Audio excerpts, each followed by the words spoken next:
جوړ بخیر زموږ یې بلې ځانګړې مرکې ته مو هم هرکلی. په نننۍ خپرونه کې مو د افغانستان د کورني کرکټ ځوان ستوری لوبغاړی محب همراز میلمه دی. همراز ستړي مه شئ، ډېر ښه راغلاست تاسو ته وایو.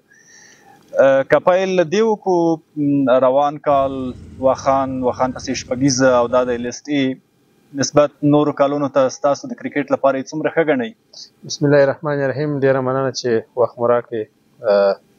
واقعیتا د یو لوبغاړي لپاره داسې ایونټونه ډېر ضروري. ما د کال شروع هم ډېر په زړه پورې وه چې ګریډ 2 ګریډ 1 3 دا ټول ما ټاپ کړه. هسې بیا رالم واخان ته، واخان کې مې ښه میچونه وکړه. هسې رالم شپږیزې ته، شپږیزې کې د ملي لوبغاړو سره پاته شوم. هغه اوس مې ډېر څه زده کړله او اوس دا دی راغلی یم لیسټۍ میچو ته. لیسټۍ میچ کې مې نن ډیبیو میچ و او خوشحاله یم. خپل ډیبیو میچ کې مې 3 لوبغاړي آوټ کړه او کیپټن او کوچ ډېر راسه خوشحاله و زما بالینګ څخه.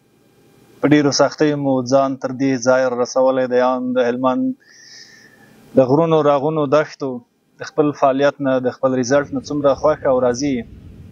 بالکل رښتیا هم هلمند کې کرکټ څه کم دی، خو اوس ماشاءالله ورځ په ورځ ډېر په ښه کېدو دی.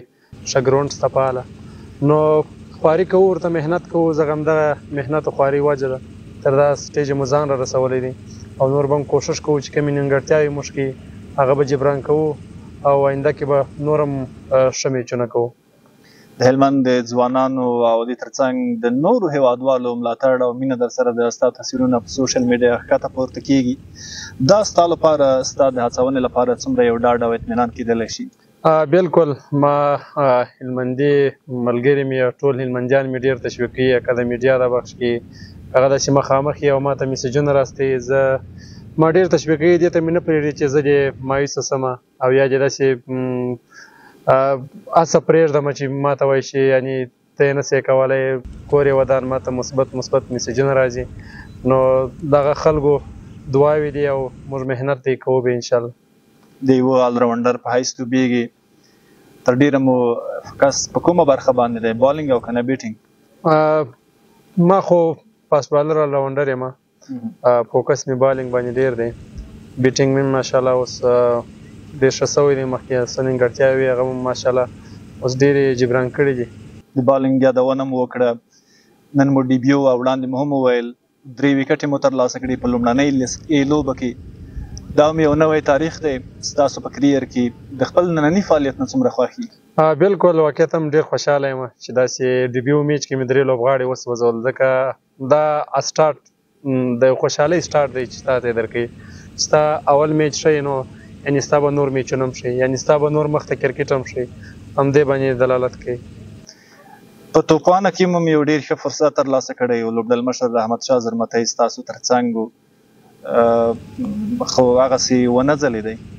بالکل. توپخانه کې بس ځکه یو غلطي وسوه راڅخه. انشاءالله آینده میچو کې به نه کېږي، ځکه ما ته موقع وه د بیټینګ چې اورنم ډېر وه، باید ما رنز کړي وای. نو انشاءالله راتلونکي میچ کې به هغه غلطۍ هم نه جبران کوو. ذهنا او منټلي چمتوالی د دغسې سترو ایونټونو لپاره ستاسو رقم ځوانو لوبغاړو لپاره څومره مهم دی؟ بالکل. منټلي جوړېدنه د یو لوبغاړي لپاره، خصوصا هغه لوبغاړي چې ما غوندې اول ځل وي په دغسې لوبو کې، نو منټلي 10-12 ورځې مې د هلته هلمند کې کوچ عبدالرحمن ناصري سره پاته شوم. هغه به منټلي هم جوړولم او نور باندې مې کومې نیمګړتیاوې هغه باندې مې هم کار کوو. ګوتشمېر ورځې وړاندې شپږیزه په کابل کې ترسره شوله. د خوست آبهوا او د کابل کنډیشن فرق وي. همدلته ډېر زیات لوبېدلي یاستئ د خوست په ګراونډ باندې، په لوبغالي باندې. څومره چمتو یاستئ د دې روان حالت نه ښه استفاده وکړئ؟ بالکل. کابل کې خو هوا لږ برابره غوندې وه او خوست چې و لږ ګرم دی. نو ما تر هلمند نه ځکه کابل ته چې زه ولاړم خبرو چې لیسټۍ میچونه دغه کې کېږي، خوست کې کېږي. نو بیا زه ولاړم هلمند ته، خو د هلمند او خوست هوا به څه یو رقم غوندې ده، داسې نه چې ډېر تفاوت نه سره لري. هغه هم ګرم دی، دا هم ګرم دی. نو هلته ما خپل پریکټس ورته کوئ، ځکه چې د دې ځای سره باید بلد شو د ګرمۍ سره. کابل کې بیا هوا لږ برابره وه، خو دا لیسټۍ دپاره زه 12 ورځې مخکې ولاړم، هلته مې پریکټس هم کوئ. څه نیمګړتیاوې هغه باندې کار وکړم. یو ډېر عجیب داستان مو ویلی و کرکټ ته په راتګ باندې د خپل موبایل یادونه مو کړې وه چې په لومړیو کې حتی کرایي روپۍ نه وي، او اوس حالت څنګه دی؟ بالکل اوس الحمدلله. هغه وخت ځکه زما د شروع کرکټ و، ما داسې کس هم نه درلوده چې ما سپورټ کړي، نه د کورنۍ لخوا نه د داسې نور ملګري. الحمدلله اوس مې ملګري هم تر څنګ ولاړ دي، ټول هلمند مې تر څنګ ولاړ دي. هغه ما ته رقم ډډګیرونه راکوي، هغه که د پیسو د لحاظ وي، که زما د بیټ کم وي، که زما د هر شي کرکټ سامان وي، ما ته هر یو میسجونه کوي چې هر شی دې پکار وي ما ته وایي. نو الحمدلله اوس چا پر چم بچې ده. ډېره مننه، کور مو ودان، خوشحاله اوسئ چې د مرکې لپاره مو وخت راکړ. خیر اوسې، خوشحاله اوسې، ژوندی اوسې.